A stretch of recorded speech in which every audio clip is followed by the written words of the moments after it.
Tony Seba recently revealed his book called Clean Disruption of Energy and Transportation: How Silicon Valley Will Make Oil, Nuclear, Natural Gas, Coal, Electric Utilities, and Conventional Gas Cars Obsolete by 2030. Now, this book was revealed, guys, in May of this year. You can buy it. I'll put a link in the description below to the book. And I'm also going to share with you some of Tony's speech. This is essential information for policy advisors in America. I don't care if it's Donald Trump, Joe Biden, Kamala Harris, I don't care who it is, they need to be watching this stuff. They need to know how the future will play out. Now, if you had a crystal ball and you could look into it and say, this is what's going to happen, would you not want to know? Tony Seba is basically giving them the crystal ball. Hello, my friends. Welcome to the channel. It's great to see you. I'm Sam Evans. You're watching the Electric Viking. The industrial age of energy and transportation will be over by 2050. The industrial age will be over by 2050. So that means if you're going to invest, my friends, you need to do it now. I've been saying this to anyone I know, my family members. Now is the time to invest. And I don't mean in property. If you're invested in property, that's, yeah, maybe you'll make what? 5% return, 7%. But if you invest in the right businesses, you'll literally make 100+% return, potentially even per year. We're looking at the greatest explosion in wealth in history, but a lot of people are going to be left behind. Millions, and I mean hundreds of millions of jobs will be lost. There is no question about that. Tony Seba says that that's going to happen. He's right. He's not the only one saying this, guys, but he's probably the most creditable person who has provided predictions which have come true about EVs, about solar, about the energy industry. Now, Seba says that exponentially improving technologies such as solar, electric vehicles, batteries, and autonomous self-driving cars will disrupt and sweep away the energy and transportation industries as we know them today. Like I said, this will affect you. Very good chance, it doesn't matter what you do, you'll be affected in some way. You have a job, your job will be affected. You might even lose your job. Very good chance you'll lose your job. You need to retrain, you need to consider what you're doing and invest now. Save as much as you can now as well. The same Silicon Valley ecosystem that created bit-based technologies that have disrupted atom-based industries is now creating bit and electron-based tech that will disrupt the entire world. Clean disruption projections based on technology cost curves, business model innovation, as well as product innovation show by 2030, as in 5.5 years from now, all new energy will be provided by solar or wind. So all new energy that's being added to the grid worldwide will be provided by solar, wind, and batteries. All new mass market vehicles will be electric. That sounds crazy, doesn't it? I mean, really? Is that true? Well, Tony Seba says it is. All of these vehicles will be autonomous, self-driving, or semi-autonomous. Now, if you were to buy a vehicle in 2030 that's not autonomous, depreciation will be astronomical. Technology is going to be advancing so quickly. The speed of computation will be advancing so quickly that your vehicle will be almost worthless within a few years' time if it doesn't have fully autonomous driving capacities. The new car market will shrink by 80% worldwide. 80 freaking percent, guys. This is a total revolution. I mean, what will you do if you're Nissan and you're already struggling? You're making no profits. What will you do if you're most legacy automakers where your sales are being just annihilated in China, the biggest market in the world? 34% of all cars sold worldwide are sold in China. What are you going to do? Well, you're going to go bankrupt. Even assuming that EVs don't kill the gasoline car by 2030, the self-driving car will shrink the new car market by 80%. Gasoline will be obsolete. Nuclear is already obsolete. That's just based on price. Anyone saying otherwise, doesn't matter what political party they're in, it does not matter. They have an agenda or they just don't know the facts. Nuclear is obsolete now already. Up to 80% of highways will be redundant. Highways. Up to 80% of parking spaces will be redundant. The concept of individual car ownership will be obsolete. Now, not everywhere, but in major cities, by and large, for most people, people won't care about individual car ownership. Now, that doesn't mean you won't have the ability to have a pickup truck when you need it, or any type of vehicle, a bus when you need it, or a small car, a sports car even. You will have that option, but it'll be so much cheaper to simply have one of those drive to your house ready for you at, I don't know, whatever time you want, at 5 a.m. It'll be there at 4:59 a.m. So much cheaper that you just won't want to buy one. It'll be like being a billionaire, having access to 100 different cars at any point that you want, right? For very low prices. You can see why car ownership will become not completely obsolete, but trending in a very strong way in that direction. The car insurance industry will be disrupted. Even Warren Buffett says Tony Seba is right about this. He's saying car insurance, Warren Buffett is saying this. He's considering his investments in car insurance companies because this is going to change the entire insurance landscape industry.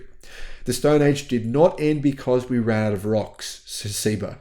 It ended because a disruptive technology ushered in the Bronze Age. The era of centralized command and control extraction resource-based energy sources, oil, gas, coal, and nuclear, will not end because we ran out of petroleum, natural gas, coal, or uranium. It will end because those energy sources, the business models they employ, and the products they sustain will be disrupted by superior technologies, product architectures, and business models. Now, Seba goes on to say this. This is a technology-based disruption reminiscent of how the cell phone, internet, and personal computer swept away industries like landline telephones, publishing, newspapers, mainframe computers. Just like those technology disruptions flipped the architecture of information and brought abundant, cheap, and participatory information. As in, guys, you can find out anything, almost anything you want to know. Not everything, but nearly everything you want to know, you can find out on Google within a split second. That has changed the world. But that's the tip of the iceberg. The clean disruption will flip the architecture of energy and bring abundant, cheap, very cheap, marginal cost electricity to everyone. And this will change the entire planet. Just like those previous technology disruptions, the clean disruption is inevitable. It will be swift. Those are the positives, but there are negatives. There are the downsides. Jobs will be lost, potentially billions of jobs. This will be the greatest revolution we've ever seen. It's going to happen fast, and if you're not prepared for it, well, you're in trouble.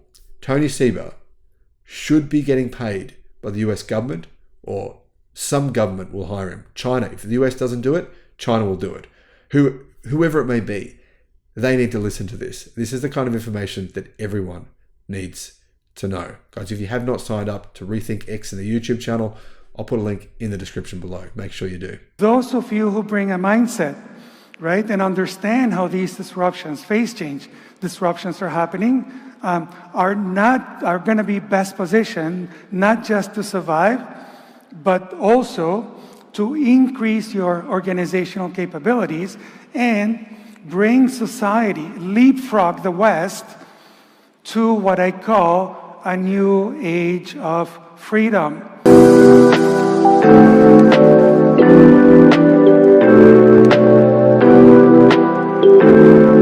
I want to talk about the next 20 years, but before I do that, I want to take you back a little bit to history. 1900 New York City, we used cars, we humans used horses as our main means of transportation for thousands of years. In a sea of horses, there is one car in this picture. 13 years later, in a sea of cars, there is one horse in that picture. That was the last major disruption in transportation, and it happened really quickly.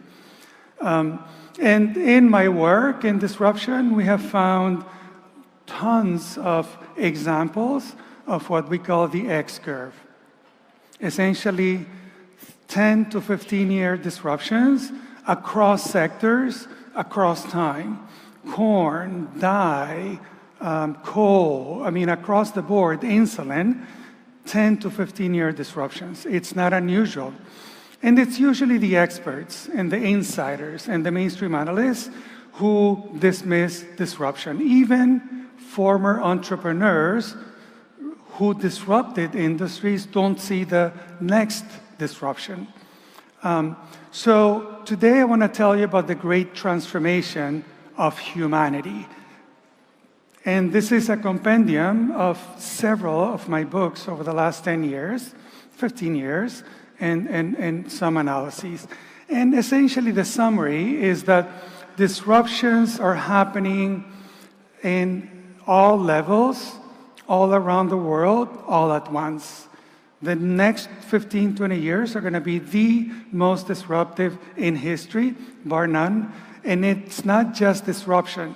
It's what I call phase change disruption. And I will tell you what that means. But first, how does disruption even work? Because it's an abused term, right? And I have dedicated the last 15 years or so to study change. How does change happen?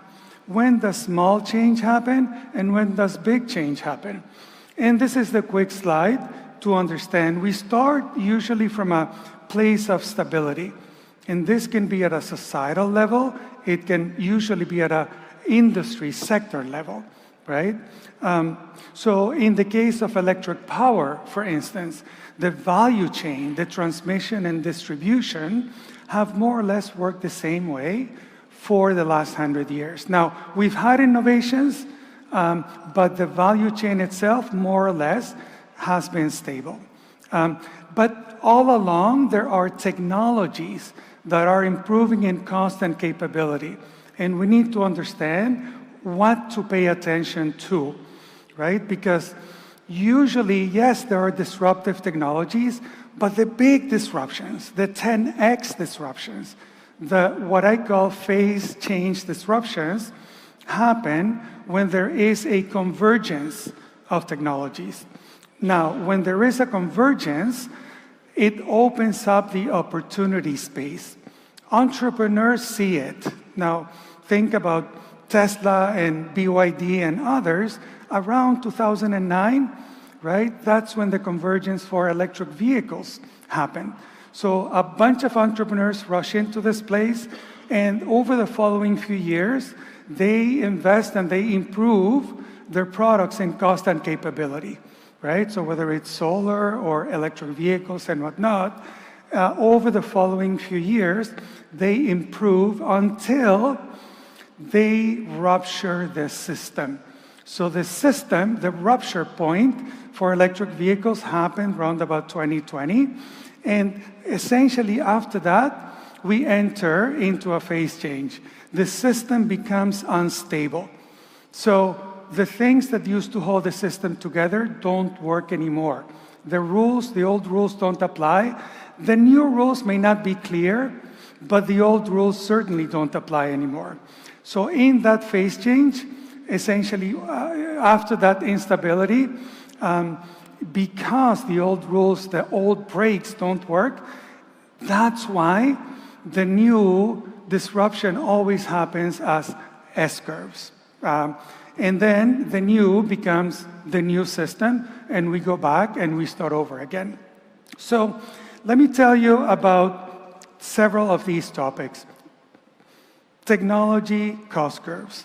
So in my book, Clean Disruption of 2014, I basically published this exact slide where I said, over the following 15 years, here's the cost curve of lithium-ion batteries. And, you know, at the time, I mean, folks called me insane. You, Tony, Seba, are insane, right? $100 per kilowatt hour by 2023. Really? Well, here we are. And it just crossed $100 per kilowatt hour. Just on the money. But the point is not to be right on the money to the month. The point is more or less to anticipate the disruption. I mean, it doesn't take a genius, because cost curves are like gravity. They're like gravity. It will happen. Now, convergence is what opens up the phase change, the big disruptions, right? So think about 2007.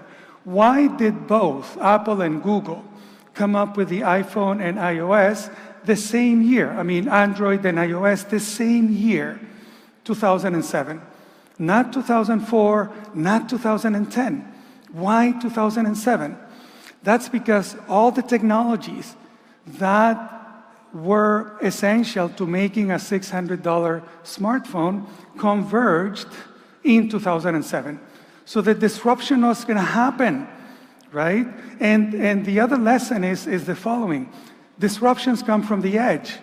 The incumbents didn't see it coming. Motorola didn't see it. Remember them? Nokia didn't see it. Remember them? Right? So it was two companies that never built a phone before that came into the space and disrupted the incumbents. And so right now, I mean, I have followed these technologies for a good 10 or 15 years, and they're key to many of the disruptions that are happening today because they've been teeing up over the last 10 or 15 years. And this is not all, but this is just an example of key technologies that I follow in my work every day. S-curve is very important, right? I mean, you sometimes see straight line predictions for technology. That never happens. Not a single time in history has there been a disruption that happens linearly, right? And I've studied disruptions all the way back to, well, the first domestication of plants and animals, which was a major disruption.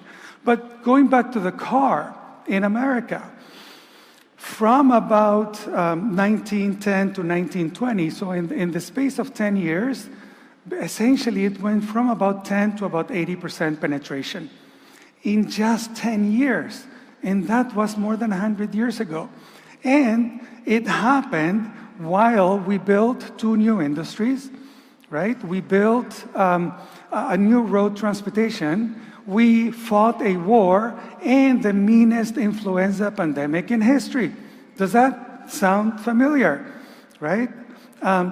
So if anything, S-curves are accelerating. Some of these S-curves look like J-curves. It happens so quickly. But it's always as an S-curve, right? So here's a question that I ask myself in my work. Why do smart people in smart companies, even former winning disruptive entrepreneurs, don't see the next disruption?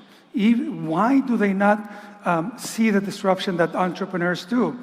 That's because of the incumbent mindset, right? There's a whole number of attributes within the incumbent mindset, but one of them is the linearity in which they see the world changing, right? That the EV is just a clean combustion engine. It's not. It's something totally different, right? And the one-to-one substitution, the idea that I call the faster horse syndrome, right? The faster horse syndrome essentially is the idea that, 100 years ago, the car was just a faster horse because, that was what we knew. But of course we know that the car was not just a faster horse, right? The car enabled the biggest disruption at all levels, right? Sector in transportation, in energy, at the societal level, right?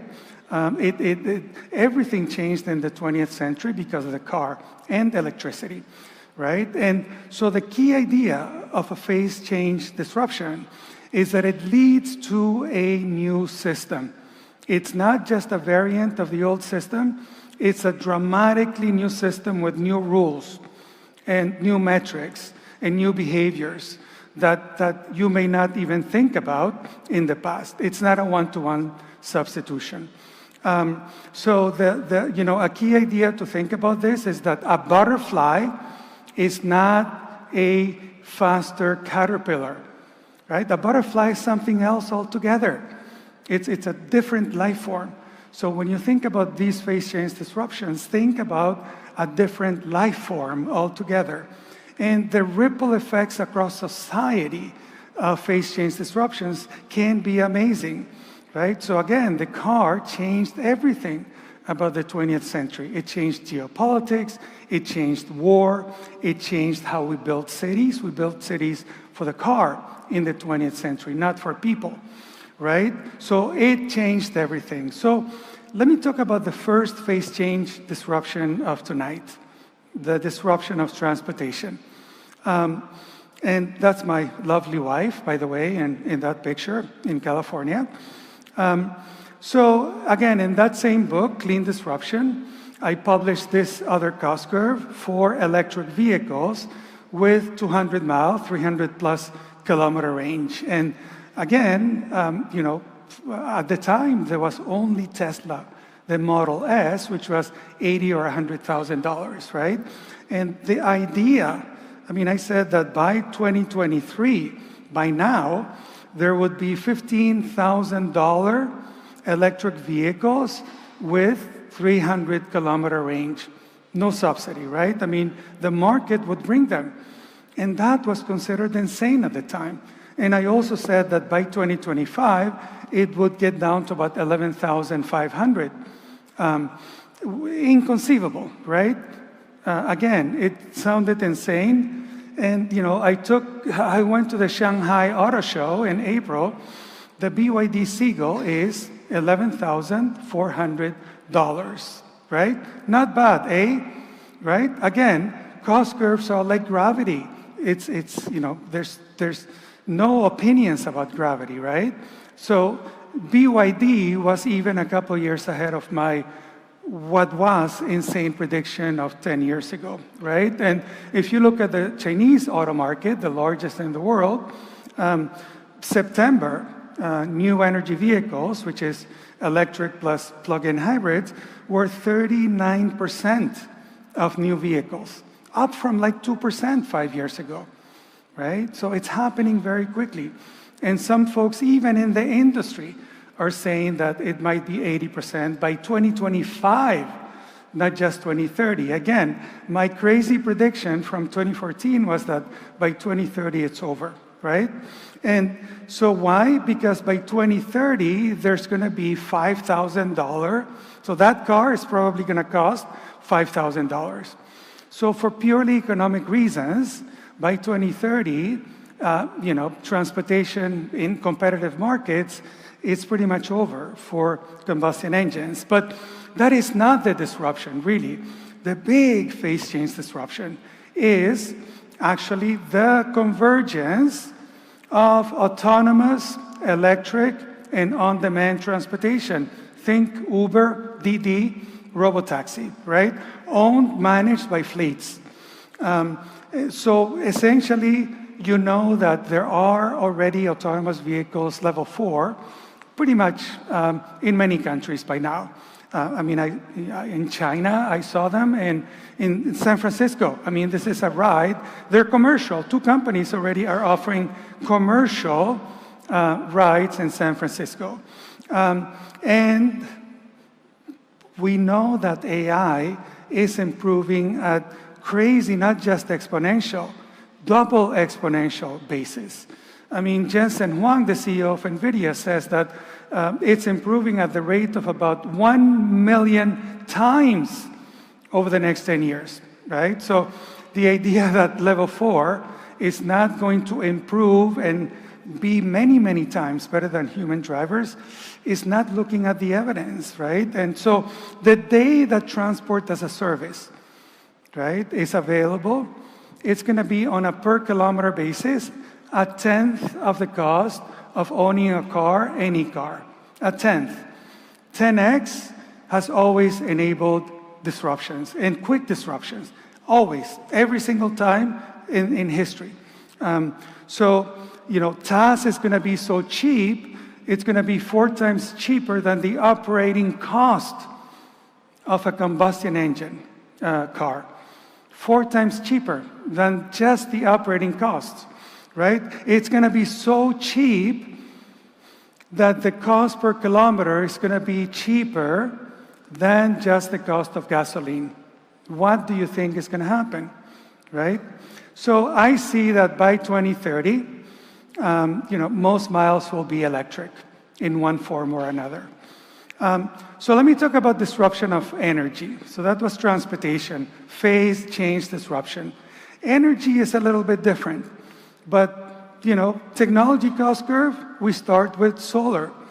Solar today is the cheapest source of energy on the planet in history. There never has been a source of energy as cheap, period, right? It's so cheap that solar plus a few hours of storage, what's called nearly firm, is cheaper than the operating cost of pretty much everything else. The operating cost, right? So it's over, right? And why? Well, solar PV went down by 82% in the 2010s, from 2010 to about 2020. And some folks in the media said, this is shocking. Nobody could have predicted that, right? No, I did, right? I predicted it. I said PV was going to drop by 80 to 90% in the 2010s. Boom, right? Cost curves, gravity. So it happened as predicted. And today in many countries, including the US, in the US, 92% of projects waiting to be interconnected to the grid are solar or wind. And 99% of storage is batteries, right? Here's the convergence. It's happening for economic reasons, right? And so consumers like steel are following solar energy because it's cheap, right? A lot of industries just need cheap energy. And solar PV is going to keep dropping by another 70%. And batteries, which dropped by about 87%, which, by the way, shocking, right? Nobody could have predicted. Well, actually, no. It's going to increase by another 80%, right? So when the cheapest source of energy gets 70% cheaper, what do you think is going to happen? Disruption, right? But, and here's the but, it's not just a one-to-one substitution of the existing system, right? It's going to be a dramatically different system. How so?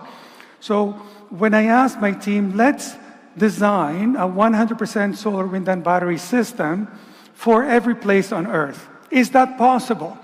And if so, how much is it going to be? So we looked at how to design the new system, and we came up with essentially a transformation. It's not going to be a one-to-one substitution where you swap out coal or gas or whatever and you put in solar and batteries. That's not the way it's going to happen. Essentially, if we design the new system for the trough, so today we design electric power for the peak. If you design it for the trough, meaning the darkest week of the year, when you get the least sunshine and the least wind, if you design it for that week, then what is going to happen is that you're going to generate so much more energy the rest of the year, right? And if you design it that way, essentially, you can power pretty much every place on Earth. Alaska can be powered. Germany can be powered. Denmark with a 100% solar, wind, and battery system. I went to Kotzebue, Alaska, 50 kilometers north of the Arctic Circle to do the numbers. And it works, right? Again, here's my lovely wife who comes with me to many of these trips. And so in Alaska it works, and it's the cheapest possible energy system. In Germany it works, and it's the cheapest possible energy system. And you don't need seasonal storage. You don't need hydrogen. You only need 1, 2, 3, 5 days of battery storage. And it's a phase change transformation into a new system. And essentially, it's non-linear. So why does it work? Well, what we found when we studied this was a new property which we call the clean energy U-curve, which says you can essentially trade off storage and generation. So the more generation you have, the less storage you need. It's not intuitive, but we found that. But it's along a U-curve, right? So if you design the system for the bottom of the U, derivative is equal to 0, then you get massive amounts of power, 2, 3, 4, 5 times more power the rest of the year, which we call superpower. And superpower is an emergent property of the new system, right? So imagine a system that generates 5 times more energy than the existing system most of the year, right? Nothing can compete with that. So a place like Texas can essentially have 100% SWB with two days of storage. And disruptive economics, because it's non-linear, you can add 20% to the system in terms of money, and it returns 200% more energy. Pretty cool, right? For the financial folks in the room, 20% increase in investment, 200% increase in energy return. So, this is not just an energy transition. This is a real phase change disruption of solar, wind, and battery. Now, let me quickly talk about food, because it's really important, and it could be really beneficial for Saudi Arabia, actually. And so I start with insulin, which of course is medicine, not food, but 40 years ago, in the 1970s, insulin was made from animals. So you needed about 50,000 animals to produce 1 kilo of insulin. Not cheap, right? And in the early 1980s, about 40 years ago, a company called Genentech invented a new process, which I now call precision fermentation. If you modify genetically a yeast, it can produce any protein or any organic molecule that you want. And so that's what they did. And of course, at the time, it was very expensive. And human insulin disrupted animal insulin within 13 years, even though it's healthcare, right? So that technology is called precision fermentation. And it's a little upgrade from fermenting beer. Only, the yeast or bacterium is genetically modified to produce, via fermentation, almost anything you want. So let me talk quickly about the disruption of the cow, and specifically about the disruption of milk. Why milk? Because milk is 3% protein. The thing that makes milk milk are 2 proteins called casein and whey. But that's only 3% of dairy, right? And so this is a business-to-business ingredient disruption. Make casein for this industry. So if all precision fermentation does is disrupt protein bars and protein shakes, then the whole dairy industry collapses. And PF dairy proteins are here now. You can eat, I already eat chocolate and so on with precision fermentation proteins. The chemistry is exactly the same. It's just 2 different ways to produce it. Now, there are dozens of PF molecules out there over the last 40 years. Now, why do we want to think about this now? Because of the cost curve, right? So again, cost curves are like gravity. And this makes, actually, Moore's law look linear. The cost of PF went from $1 million a kilo to about $100 in 20 years. From $1 million to $100. If it keeps going that way, it's going to be about $1 per kilo, maybe $2 by 2030. And why is that interesting? Because animal proteins sell for about $10 in wholesale markets. So casein and whey and so on, $10. If my numbers are right, the industry is going to reach that in 2025. Only 2 years away, actually 1.5 years from now, right? So that's when the collapse of the dairy industry starts.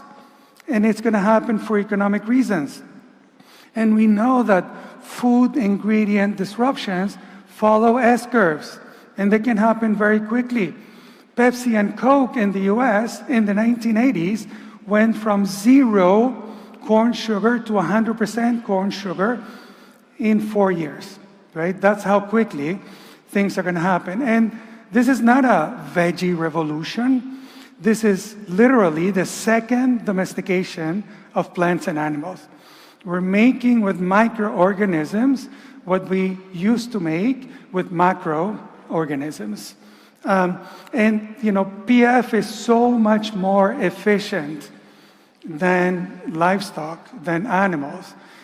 Just land use is 100 times more resource efficient. 100 times, right? You need 1% of the land for PF to produce the same amount that the cow produces, 1%. And that is really important. PF can be made anywhere. Water, energy, and a little bit of sugar. That's all you need to feed a whole country, right? And again, it's not a one-to-one substitution. There are molecules called sweet proteins that are on a weight basis 1,000 times sweeter than cane sugar. 1,000 times. So 1 kilo of sweet protein essentially substitutes for 1 ton of sugar. Boom, right? I mean, it's over for corn sugar, cane sugar, and so on and so forth. So, you know, if I'm right, fermentation farms, precision fermentation farms are essentially the new food farms. So let me put this together. As you can see, disruption, phase change disruptions are happening in every sector, everywhere, all at once. And when that happens, the ripple effects to humanity are going to be huge. In my estimation, we haven't seen transformation of humanity this big since the first domestication of plants and animals 10,000 years ago. And the system that Europe and America built over the last couple of hundred years is already ruptured, and we're going into disequilibrium worldwide because these 5 foundational sectors, food, energy, transport, information, technology, and materials, are all being disrupted at the same time. It's happening in the 2020s and 30s, and it's happening for economic reasons. So the system, meaning the world system order that we call, is going to enter a big disequilibrium. The good news is that we're going to have a construction boom. So as the old collapses, we're going to build 3 whole new industries over the next 15 or 20 years. So some of the implications, land use, sounds really, really insane, right? Did I say that some people say that I'm insane and then 10 years later it happens? If I'm right, we are about precision fermentation. We're going to get back 2.7 billion hectares of land that is now used by livestock agriculture. That's the size of the US, China, and Australia combined. We're going to get that back. And that has huge implications geopolitically, but also for climate, right? If all we do as a society is invest in these 3 disruptions that I talked about, we can decarbonize 90% of the economy for economic reasons by 2035. And we actually go into zero by 2040 and net negative. Now, why net negative? Because we're going to get so much land back. And if all we do is leave it alone, it can actually absorb about 20% of the CO2 equivalent that we emit today, right? And here's the key. Everything we know about economics is about to change. Because if you follow the cost curves for energy and also the phase change disruptions, transportation and food, it's all going to superabundance and near zero cost. I mean, if you've looked at ChatGPT, you know where AI is going.